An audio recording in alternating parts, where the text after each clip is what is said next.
तो साहब आज का जो थंबनेल है सुप्रीम कोर्ट या सुप्रीम कंफ्यूजन। किसको बेल देनी है, किसको बेल देनी नहीं है, किस अपराधी को प्रचार के लिए बेल देनी है, किसको नहीं देनी है। और दो अलग कोर्ट्स की बात करूंगा कि कौन सा रेयरेस्ट ऑफ रेयर केस है, कौन सा रेयरेस्ट ऑफ रेयर केस नहीं है, किसको फांसी की सजा देनी है, किसको उम्र कैद देनी है।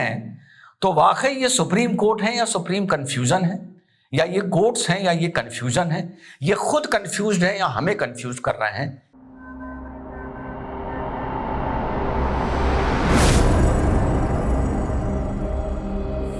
हेलो नमस्कार सत श्री अकाल अस्सलाम वालेकुम, कैसे हैं जनाब। तो एक सुप्रीम कोर्ट की डेवलपमेंट पूरे देश की नजर उस पर लगी हुई है। ताहिर हुसैन AIMIM, AI हटा देते हैं MIM, क्योंकि आजादी से पहले ये रजाकरों की पार्टी थी MIM।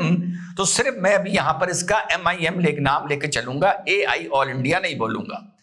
तो साहब उसके जो एक कैंडिडेट हैं दिल्ली चुनाव में, ये ताहिर हुसैन का नाम आप लोगों को याद होगा। दिल्ली के दंगे, एक अधिकारी की मौत, लगभग 60 लोगों की मौत, एक छत, वहां पे पेट्रोल, वहां पर तेजाब, वहां से पत्थर, सीमेंट के गुल्लों में कीलें लगी हुई, जिसकी छत से हमले किए जा रहे थे और जिसने बाद में ये बोला था कि मेरी छत पर दंगाइयों ने कब्जा कर लिया था, वो है ताहिर हुसैन। ये मनी लॉन्ड्रिंग में UAPME बंद है और लगभग 5 साल से ये दंगों के आरोप में भी बंद है।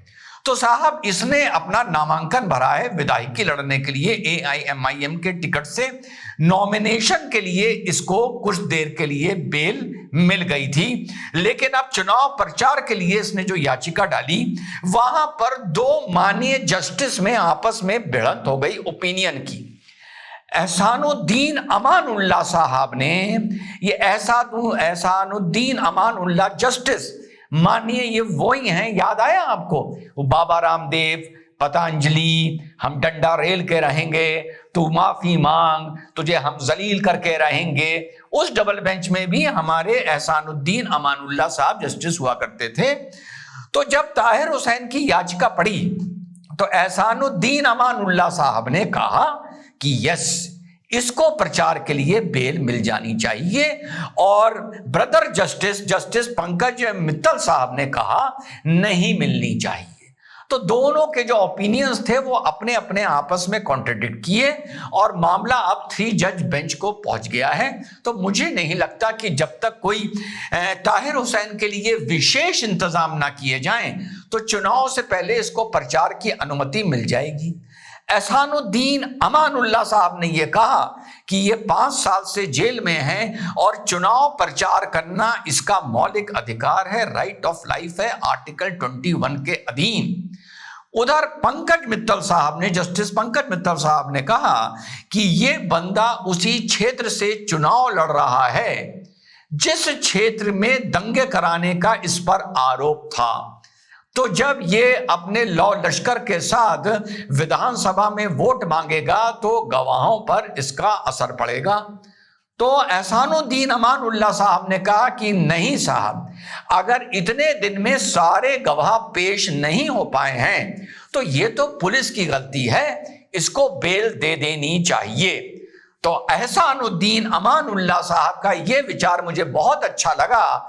फिर वो एक साथ साथ सबके लिए एक स्पीकिंग ऑर्डर कर देते, स्टैंडिंग ऑर्डर कर देते, स्वीपिंग ऑर्डर कर देते कि जो लोग भी 5 साल से अपने जेलों में इवन संगीन अपराधों में, हत्या और राइटिंग के लिए जेल में बंद हैं, मेरे हिसाब से फिर उन सबको बेल मिल जानी चाहिए।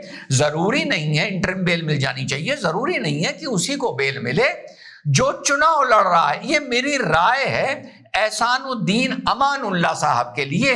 फिर सबको बेल दे दो, जरूरी थोड़ी है कोई चुनाव लड़ रहा है तो उसको बेल दो। फिर उसमें यह बात भी आई कि ये UAPA के मनी लॉन्ड्रिंग में भी लिप्त है। तो अगर आप यहां बेल दे देंगे तो UAPA में इंटरिम बेल की कोई भी प्रिविलेज या वहां कोई भी ऐसा प्रावधान नहीं है। तो कुल मिलाकर इसको मित्तल साहब ने और अमानुल्लाह एहसानुद्दीन साहब में जो क्लैश हुआ, डिफरेंस ऑफ ओपिनियन हुआ, तो वहां पर जाके ये मैटर 3 जज बेंच के पास पहुंच गया है। Very interesting case. अब कंफ्यूजन क्या है, सुप्रीम कोर्ट है या सुप्रीम कंफ्यूजन है?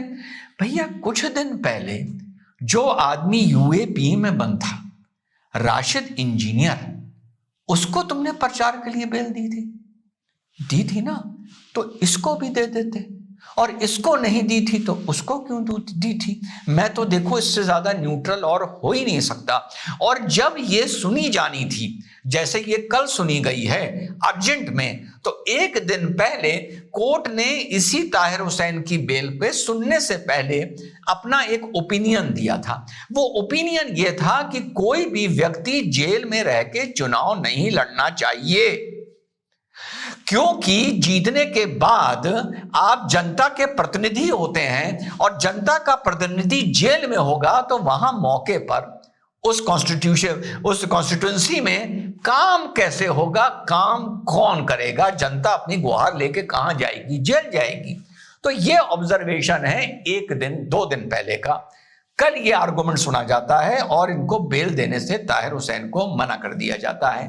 तो अगर मना कर दिया जाता है और सुप्रीम कोर्ट ये 2 दिन पहले ऑब्जर्वेशन दे चुका था कि जेल में रहता आदमी चुनाव नहीं लड़ना चाहिए, तो भाई जस्टिस पंकज मित्तल जी यही चीज अपने ऑर्डर में लिख देते कि मैं तो एज अ सुप्रीम कोर्ट जज ये अपनी तरफ से ये एक ऑर्डर दे रहा हूं कि कोई भी आदमी जेल में रहते हुए चुनाव नहीं लड़ सकता। जिसको भी इस ऑर्डर को चैलेंज करना होता वो चैलेंज करता, बाद में देखते हैं क्या होता। तो सवाल उठता है ये देश चल कैसे रहा है यार, ये देश चल कैसे रहा है? और क्या एक सवाल उठता है कि जो भी आदमी को 20-25 दिन की इंटरिम बेल चाहिए हो तो बहुत अच्छा एक सुझाव दे दूं, हर आदमी अपना नामांकन आने वाले चुनाव में भर दे। पहले प्रधानी के चुनाव में भर दे, फिर उसके बाद ब्लॉक प्रमुख के चुनाव में भर दे, फिर किसी बीडीसी के चुनाव में भर दे, फिर उसके बाद विधायकी में भर दे, फिर सांसदी में भर दे। क्या ऐसा इस देश में हो सकता है? ताहिर हुसैन जैसे और इंजीनियर राशिद जैसे लोगों की बात तो सुप्रीम कोर्ट तक पहुंचेगी, सुनी जाएगी, भले रिलीफ मिले या ना मिले, लेकिन एक गरीब आदमी इतने महंगे वकील कर सुप्रीम कोर्ट में अपनी बात कैसे पहुंचाएगा? तो यानी इस देश को तुम लोगों ने एक भभौती से ये देश चल रहा है, अपनी मर्जी से देश चल रहा है। नजीर जैसी कोई चीज नहीं है, कानून जैसी कोई चीज नहीं है। अब आप कोलकाता का मामला उठा के देख लीजिए। कोलकाता के मामले में जिसको मैं एक सबसे ज्यादा वेल मैनेज्ड केस मानता हूं, बहुत खूबसूरती से उस केस को मैनेज किया गया है। उस केस की एक और खूबसूरती मेरे वीडियो बनाने के बाद मेरे साथियों निकल के आई है कि उसकी फांसी की सजा के लिए अब दीदी लड़ रही है। उसकी फांसी की सजा के लिए अब दीदी लड़ रही है, और दीदी ये कह रही है कि सीबीआई कह रही है कि हम इसकी फांसी के लिए ऊपर अपील करेंगे। दीदी कह रही है नहीं, तुम नहीं कर सकते, मैं करूंगी इसकी फांसी के लिए अपील। और बंगाल में लोग दीदी के न्याय प्रेम के लिए तालियां बजा रहे हैं। और जस्टिस साहब कह रहे हैं इसको उम्र कैद इस मारे दी गई है क्योंकि ये rarest of the rare case नहीं है। Rarest of the rare case नहीं है। Rarest of the rare case का मतलब यह होता है कि एक चीज जो बहुत कम सुनने को मिले, ये आसान भाषा में मैं आपको समझा रहा हूं, और जिससे एक इंसान के अंदर एक ऐसी एक प्यूकिश फील करे, जैसे मान लो उल्टी आ जाए, वॉमिट आ जाए सुन के कि किसी इंसान ने ये कैसा काम किया है।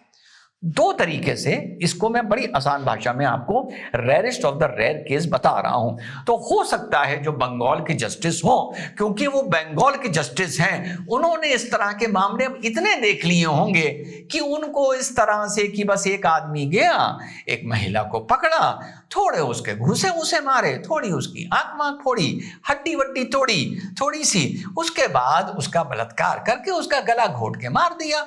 तो ऐसे केसेस हफ्ते में 3, 4, 5 होते होंगे। तो उन्होंने इसको रेयरेस्ट ऑफ द रेयर की कैटेगरी में नहीं माना। और उधर एक लिव इन रिलेशनशिप में, जहां सुप्रीम कोर्ट खुद कंफ्यूज है कि लिव इन रिलेशनशिप होनी चाहिए या सरकारें कंफ्यूज हैं या हाई कोर्ट के जजेस कंफ्यूज हैं, वहां पर एक लिव इन रिलेशनशिप में गर्लफ्रेंड ने अपने बॉयफ्रेंड को जहर देके मार दिया। तो जस्टिस साहब ये कह रहे हैं कि it is the rarest of the rare case और इसमें फांसी होनी चाहिए। आप बता दो मेरे भाई अब बता दो ये देश में हो क्या रहा है, ये कानून क्रिमिनल जस्टिस सिस्टम वर्क कैसे कर रहा है, और मेरे भाई ये व्हील ऑफ जस्टिस कैसे चल रहा है ये वाकई नहीं पता, और सिर्फ एक गरीब आदमी के लिए ही कानून बन के रह गया है, या कानून का दुरुपयोग कर बन के रह गया है। जैसे चाहो वैसे इस चीज को अपनी अपनी मैनेजमेंट से एडजस्ट कर लो। एक लड़की एक लड़के को पॉइजन करके मार रही है तो ये rarest of the rare case है। भारत में ऐसी बात सुनने को नहीं मिलती है, इसको फांसी देनी चाहिए। और एक आदमी एक लड़की को छिन भिन कर कर उसका गला दबाकर उसकी निर्मम हत्या कर रहा है, वो चीज पहले भी मैनेज हो जाती है और उसके बाद वो रेयरेस्ट ऑफ द रेयर भी नहीं मानी जाती है। इंजीनियर राशिद को परमिशन मिलती है, ताहिर हुसैन के लिए कहा जाता है कि जेल से तो चुनाव लड़ने ही नहीं चाहिए। ताहिर हुसैन उस क्षेत्र में जाके चुनाव प्रचार करेगा जहां दंगे हुए थे, तो इंजीनियर राशिद क्या भुवनेश्वर जाके क्या प्रचार कर रहा था? वो भी तो उसी क्षेत्र में जा रहा था जिस क्षेत्र से जुड़े मामलों को आरोप लगाकर तुम उसको तिहाड़ लेकर आए थे। So sad and so bad. बहुत हंसी आती है और रोना आता है। जय हिंद, वंदे मातरम, खुदा हाफिज।